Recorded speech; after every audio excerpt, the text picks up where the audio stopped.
आज अपने पिता के घर से जाओ ना तो कहकर जाना, पापा जल्दी बुलाना, हमें जल्दी आमंत्रित।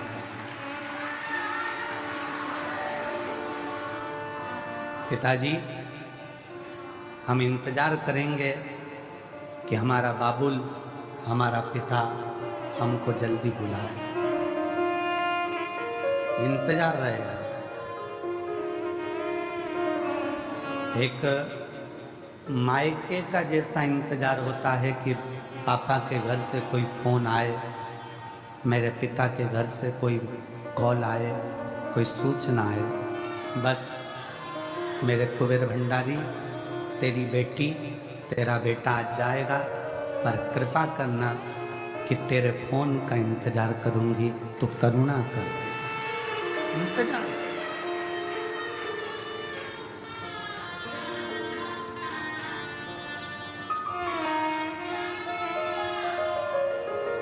उससे विनय कर कर जाना, जाते जाते एक बार दिल से उससे बात कर कर जाना,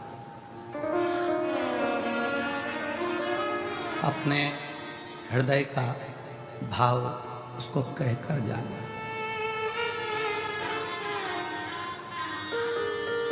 मेरे कुबेरेश्वर बाबा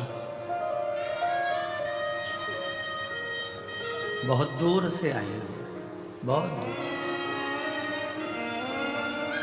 आज आडंबर की दुनिया है, दिखावे की दुनिया में जब घर से चली हूं या चला हूं तो घर के लोगों ने भी कहा, क्यों इनके चक्कर में पड़ती हो। पर बाबा, तुम मेरे पापा हो, तुम मेरे पिता हो।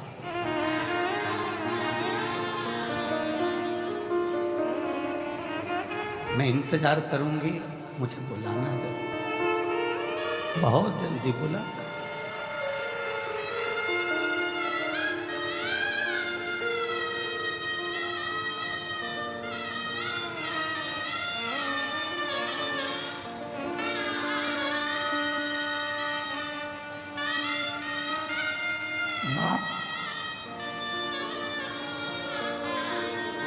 जो पिता होता है,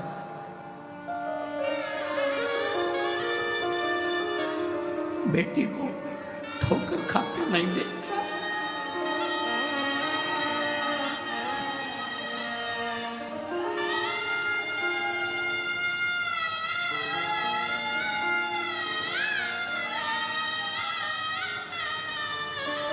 बाबुल, तेरी प्रतीक्षा है,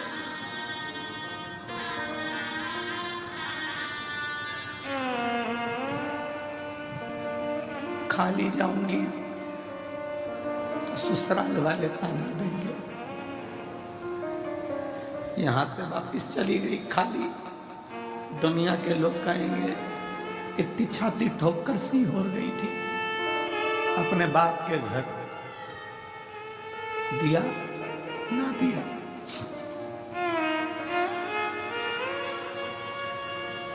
बहुत आस लगाई,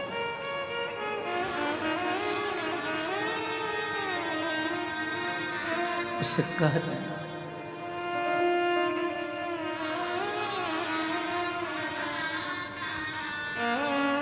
मायके से जब एक लड़की मायके से जब अपने ससुराल जाती है तो ससुराल में भी उसका बैग खोल कर देखा जाता है, बाप ने क्या क्या दिया।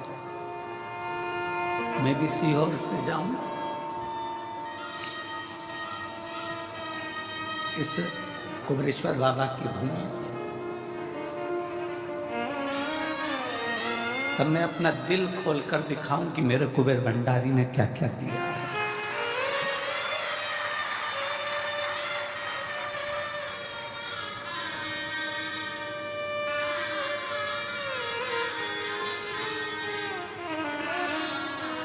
पिता है,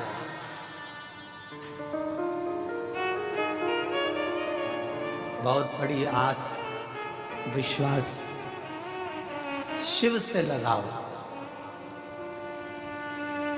ब्रह्मा ब्रह्मलोक में है, भगवान विष्णु वैकुंठ में,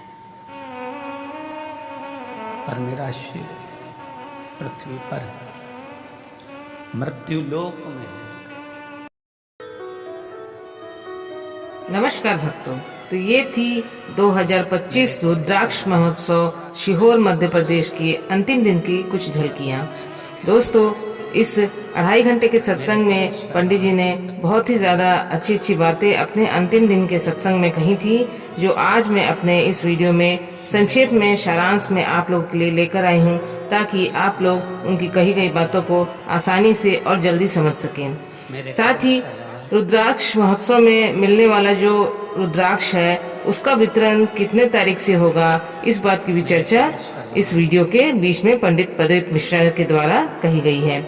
तो दोस्तों, वीडियो को अंत तक देखिएगा ताकि मुख्य मुख्य जो बातें हैं आप लोग आसानी से अपने जीवन में ग्रहण कर सके। मेरे कुबेरेश्वर बाबा, कंकर में शंकर है, विश्वास नहीं है तो कुछ भी नहीं है। पंडित प्रदीप मिश्रा जी अपने इस वीडियो में कहते हैं कि चाहे लोग कितनी भी परीक्षा लें, चाहे ईश्वर कितनी भी परीक्षा आपको ले, कितने भी कष्ट दे, जैसे कि पहले मंथन में विष निकला था, विष को के बाद ही उसमें लक्ष्मी, धन, संपत्ति, अमृत की प्राप्ति हुई थी उसके अंदर से। उसी प्रकार से आपकी चाहे कितनी भी परीक्षा कोई ले, कितना भी कष्ट दे, आपको विश्वास नहीं छोड़ना है। विश्वास है तो कंकर में शंकर है, विश्वास नहीं है तो कुछ भी नहीं है। इसलिए आप विश्वास प्रभु को बनाए रखिए, ईश्वर को बनाए रखिए। इससे आपको एक न एक दिन आपका कार्य अवश्य सिद्ध होगा और अवश्य अपने जीवन में आपको सफलता मिलेगी। तो पे प्रकाश डालेंगे। पंडित प्रदीप मिश्रा जी ने तप पे बहुत ज्यादा बल दिया उस दिन, और उन्होंने कहा कि जितना भी आप तपोगे उतनी ही आपकी कीमत बढ़ेगी। जैसे कि लोहा जब तपता है तो किल बन जाता है, स्प्रिंग बनता है, तो उसकी कीमत बहुत ज़्यादा बढ़ जाती है। उसी प्रकार से अंगूर जब कच्चा होता है तो 60 रुपये, 70 रुपये, 100 रुपये किलो बिकता है, लेकिन जब उसको तपाते हैं, सुखाते हैं, तो वो किशमिश बन जाता है और वह 300 रुपये किलो बिकता है। उसी प्रकार उन्होंने कच्चा भुट्टा इत्यादि का उदाहरण देकर बताया कि ये भी पकने के बाद इसकी कीमत बढ़ जाती है। तो पंडित प्रदीप मिश्रा जी कहते हैं, जब आप तपोगे तब जाकर आपको शिव मिलेगा। जैसे कि आपने बहुत पशुपतिनाथ व्रत कर लिया, आंकड़े की उपाय को कर लिया, बहुत व्रत पूजा पाठ सब कुछ कर लिया, शिव जी को जल भी चढ़ा लिया, फिर भी आपको अगर फल की प्राप्ति नहीं हो रही है, लोगों की आपने गालियां सुन लिए, ताने सुन लिए, बस आपको शंकर पर विश्वास नहीं छोड़ना है और शंकर पर दृढ़ विश्वास बनाए रखना है, क्योंकि जब आप पूरी तरह से तप जाओगे तभी आपको जाकर शिव मिलेंगे। बाबा शुरू में आपको तपाते हैं, कष्ट भी देते हैं। जैसे कि सोने का बिस्कुट थोड़ा कम कीमत का होता है, लेकिन जब वो तप कर जेवर बन जाता है तब उसकी कीमत और उसकी सुंदरता दोनों बढ़ जाती है। पंडित प्रदीप मिश्रा जी ने आज के अपने सत्संग में बताया कि रुद्राक्ष उत्सव क्या है और इसका क्या महत्व है। जीवन में हर प्रकार की बाधा, रोग, नौकरी में परेशानी, विवाह में परेशानी, ये सारी ही परेशानी दूर हो जाएगी एक रुद्राक्ष का अगर आप लोग उपाय कर लेंगे तो। पंडित प्रदीप मिश्रा जी कहते हैं कि आप सीहोर के पावन धरती पर आकर कंकर शंकर का पूजन करिए, 5 कंकर को शिव मानकर पूजा करिए, जल चढ़ाइए, दीप लगाइए और 108 बार श्री शिवाय नमस्तुभ्यम बोलकर प्रार्थना करिए। और उसमें से 1 कंकर घर ले जाइए और 4 कंकर यहीं सीहोर की धरती पर छोड़ कर चले जाइए। उन्होंने बताया है कि 25 मार्च से रुद्राक्ष का वितरण होगा, तो जो भाई बंधु वहाँ पे अपना नाम लिखवाए हैं वो लोग 25 मार्च से जाकर अपना रुद्राक्ष मांगकर ला सकते हैं। उस रुद्राक्ष को घर लाके तांबे के पात्र में गलाकर, यानी कि तांबे के पात्र में जलाकर उसका शिव को जल चढ़ाना है और उसी जल को एक पात्र में एकत्र कर कर उसका आचमन करना है, ऐसा पंडित प्रदीप मिश्रा जी ने बताया है। कैंसर का मरीज हो, चाहे कोई बीमार व्यक्ति हो, चाहे किसी प्रकार का दुख हो, तो उसी पानी को उसको पिलाते रहना है। आपको भरोसा रखना है, तभी आपकी इच्छाएं पूरी होगी, आपकी मुरादें, आपकी मांगे पूरी होंगी। पंडित प्रदीप मिश्रा जी कहते हैं कि समुद्र मंथन में सर्वप्रथम विष निकला था, विष के बाद ही हीरा, मोती, लक्ष्मी, अमृत इत्यादि निकला। पंडित प्रदीप मिश्रा जी कहते हैं अपने वीडियो में, उसी प्रकार से तुम भी अच्छे काम की शुरुआत जब भी करोगे तो पहले तो विष पीना पड़ेगा। लोग आपका मजाक उड़ाएंगे, निंदा करेंगे। जैसे कि जो भी हमारे धर्मगुरु या जो भी बड़े बड़े विद्वान हुए हैं, वल्लभाचार्य जी, तुकाराम जी, नामदेव, मीराबाई जी, रामकृष्ण परमहंस जी, इन सबों का शुरुआत में बहुत मजाक उड़ाया था, लोगों ने इनकी बहुत बुराइयां की थी, लेकिन जैसे जैसे ये लोग सफल होते चले गए तब जाके लोग उनकी निंदा करना बंद कर दिया और उनका लोहा मान के। इसी प्रकार से जब आप कोई भी अच्छा काम करेंगे तो शुरुआत में लोग आपकी निंदा करेंगे, और आपको उनका विष पीना पड़ेगा, तब कहीं जाकर आपको सफलता मिलेगी और अमृत मिलेगा। वीडियो के मध्य में पंडित प्रदीप मिश्रा जी ने शिव की एक लीला का चर्चा किया है कि शिव जी अपनी पत्नी पार्वती जी से एक प्रसंग बताते हुए कहते हैं कि एक बार मैं तपस्या कर रहा था तो उनके बच्चों को गणेश, कार्तिकेय जी, जया, विष्णुरा, अशोक सुंदरी इत्यादि को भूख लगी और खाने को कुछ भी नहीं था। पार्वती माता बार बार शंकर जी को तपस्या पर से उठाती रही और उनसे गुहार लगाती रही कि किसी प्रकार से मेरे प्रभु जाके बच्चों के लिए खाने पीने की व्यवस्था करिए। लेकिन शंकर भगवान बिल्कुल भी उनकी बात को नहीं सुनते और तपस्या में लगे रहते हैं। तब पार्वती माता उनको पूरा का पूरा निगल जाती है और उनके स्तन से दूध की धारा बहने लगती है और उससे अपने बच्चों का वो पेट भर पाती है। भगवान शंकर स्वयं प्रकट होकर जब वो शंकर भगवान को निकलती हैं तो उस समय वो वैधव स्वरूप में आ जाती हैं, विधवक देवी के स्वरूप में आ जाती हैं। और क्योंकि उनके पति शंकर जी उस समय उनके पेट में चले जाते हैं तो उस समय कुछ क्षणों के लिए, कुछ पल के लिए वो विधवा का स्वरूप धारण कर लेती है और आज भी उनकी स्वरूप की पूजा होती है धूम्रावती माता के नाम से। जब चारों तरफ शंकर की खोज होने लगी तो उन्होंने जब फिर अपने नासिका से धुआं निकाला तो शंकर जी फिर से प्रकट हो गए, तो इसीलिए उनका नाम धूम्रावती माता पड़ा। अब इसी बात पे शंकर जी ने पंडित प्रदीप मिश्रा जी ने अपने वीडियो में बताया कि लोग पूछते हैं कि विधवा स्त्री क्या शंकर जी के मंदिर जा सकती हैं, शिवलिंग पे जल चढ़ा सकती है, या कोई प्रेग्नेंट लेडी है तो क्या वो शंकर जी को पूजा कर सकती है, उनके मंदिर के अंदर जा सकती है, शिवलिंग पे जल चढ़ा सकती है? तो पंडित प्रदीप मिश्रा जी कहते हैं बिल्कुल जा सकते हैं। कोई भी विधवा स्त्री हो चाहे प्रेग्नेंट महिला हो, वो बिल्कुल ही शिव की आराधना कर सकती हैं। हर क्षण शिव का स्मरण सबको करना चाहिए। पंडित प्रदीप मिश्रा जी कहते हैं अपने वीडियो में कि बहुत सारे लोग अगरबत्ती में बांस होता है उसे मत जलाओ, बेलपत्र मत खाओ, शंकर जी पे चढ़ा जल मत पियो, ऐसा करके लोगों को कई बातें सिखाते हैं।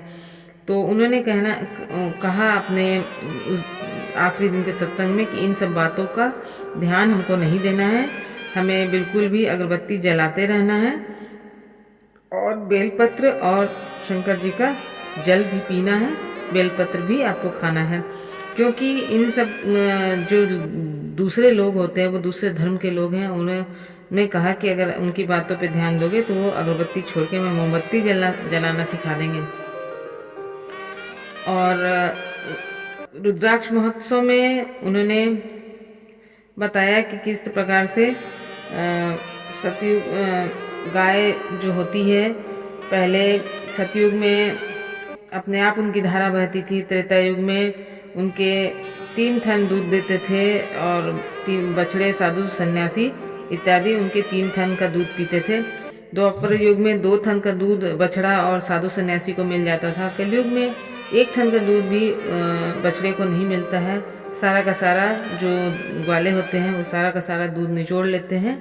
और कलयुग में उन्होंने कहा कि जिनके पास अगर ज़मीन का एक टुकड़ा भी है तो उसमें गेहूँ उगाना चाहिए उनको, और उसका जो गेहूँ खुद खाना चाहिए, भूसा वगैरह जरूर से गाय के लिए दे देना चाहिए, दान में दे देना चाहिए। इस रुद्राक्ष महोत्सव के अंतिम दिन वहाँ के मुख्यमंत्री मोहन यादव जी ने भी भाग लिया और कथा के अंत में उन्होंने पंडित प्रदीप मिश्रा जी को उनके रुद्राक्ष महोत्सव के लिए बधाइयाँ दी और वहाँ पे आने वाले लोगों का भी उन्होंने संबोधित किया उन लोगों को, और उन लोगों को इस कार्यक्रम को, इस महोत्सव को सफल बनाने के लिए कोटि कोटि धन्यवाद दिया। पंडित प्रदीप मिश्रा जी को धन्यवाद दिया और लोगों को भी धन्यवाद दिया।